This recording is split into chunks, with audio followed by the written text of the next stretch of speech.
Just heard Crystal Bright, and that is actually a pre-premiere. This is something that is being worked on and going to be fleshed out and be full of sound when it is totally completed, many layers. Very excited. I also have a friend from Boston who's an amazing klezmer violin player. He's going to do some stuff on this album, which I'm very excited about. And also Jim Boitnott is helping me produce the album. He used to be president for Notion Music Software here in Greensboro, and then Presonus bought them, so he moved down to work for them in Baton Rouge, and so we're kind of trying to communicate and work on stuff still over phone and the internet, but he's really amazing to work with as well. Awesome. So, there's just something about the whole live performance, the interaction, the give and take, and the vulnerability and energy that's found in performance that I've found. Yes, definitely. That's why we do it. Yeah. For sure. Yeah. And where else are you going to be playing? Do you have other gigs lined up in the area?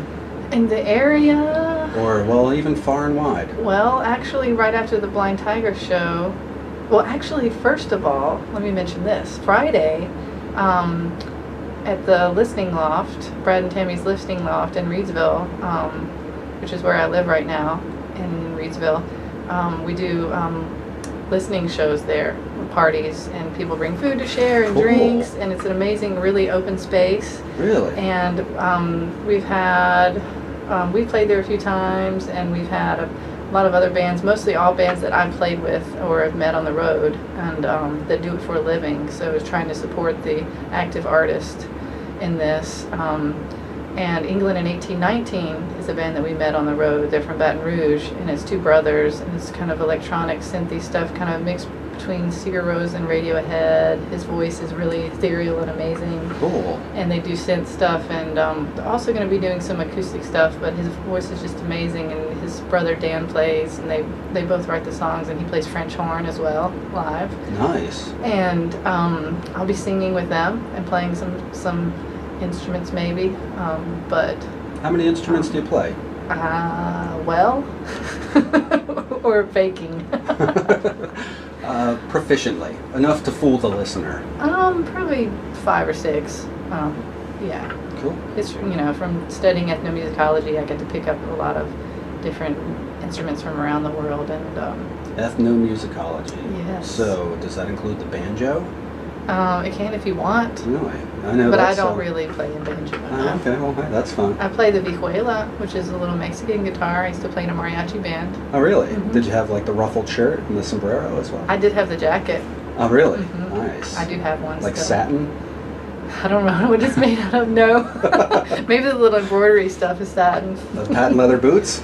No, I didn't go that far. Oh, okay. Yeah. Well, there's still time. Yeah, there is. So tell us more about the Listening Loft. This is in so Reedsville? It is. It's going to be like on Friday. Yes, you can bring snacky stuff or drinks or whatever, and it's you can look at I'm not sure if there's a website. There's a Facebook page, Brad and Tammy's Listening Loft, and you can check that out.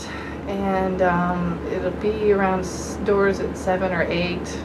Show starts around 9, and Quilla Anna is also playing a short set before. Oh, really? Before them, yes. So this might be a sneak peek, huh? Yeah. All right. It's just a really cool vibe, and it's really positive and really intimate. And it's not like it's not like a house show that you would think of. It's like a venue. Yeah. It's really open, and there's room to dance, and it's just a really, really great space.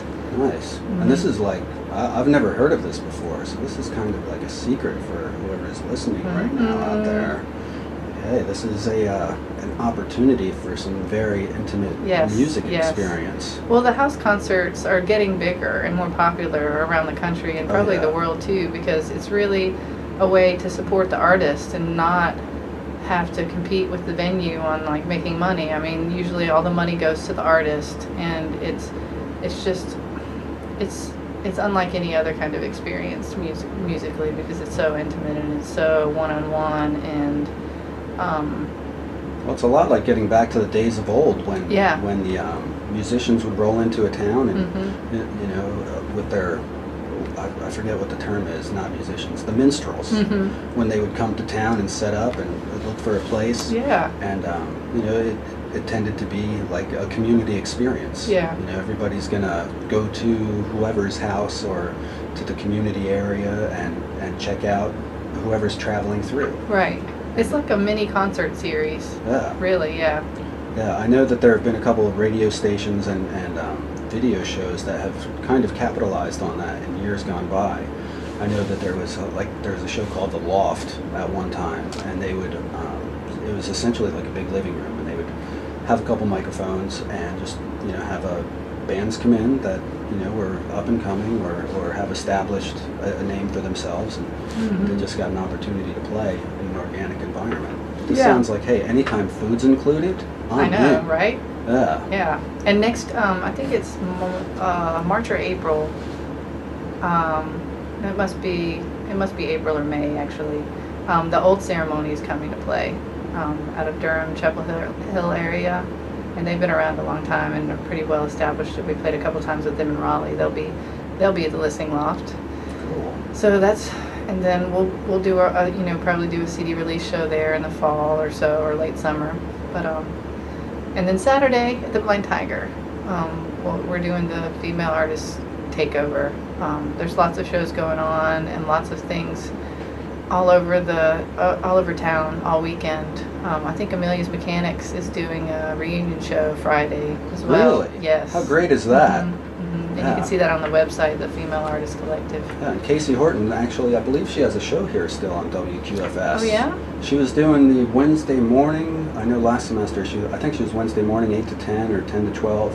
And I've tuned in. She definitely has a great ear for music, and boy, does she have a talent. Yes. I've She's been- played with us a couple times. Yeah. She's great. Yeah, absolutely. Mhm. The time now is 9:57. It's just about time to call it a day here for Epicuria Radio at WQFS. I certainly want to thank Crystal Bright for coming in here and braving the elements. And, it's a pleasure to have such a wonderful musician here in my presence, and to bring live music to you, the listener out there, and to me as well. It's such a wonderful experience. And we also learned a secret. We learned about this listening loft in Reedsville. This is something where, hey, I never knew about that until this morning, but I'm certainly going to be looking it up. And Cool, we have yeah. this gig coming up Saturday at the Blind Tiger, which sounds like it's going to be amazing. It's going to be a whole bunch of all kinds of different artists celebrating their artistic ability and the artistic community that's growing here in Greensboro, Yes. where it's turned more into a support system, and friends are being made, and it's something that I think will help set Greensboro apart in the long run of artistic support. Yeah, I hope so. We need something. Yeah, it's growing. It started with an ember. It started with a spark, Yeah. and it just needs some TLC and just some more activity and some more talent. And before you know it, I mentioned last week on the show that Greensboro is really it's a huge hotspot for accomplished musicians and for music in the nation. We think of LA, we think of Nashville, we think of New York City, and we may think of Athens, Georgia as well. But Greensboro here it's got a very dynamic musical scene, Yes. and the community here is opening up more and more to it. Yeah, definitely. Yeah. So it is 9:59. I have to sign out here. I saw Dora D come into the studio, and once again, thank you, Crystal, for being here. Thank you so much. It's been my pleasure.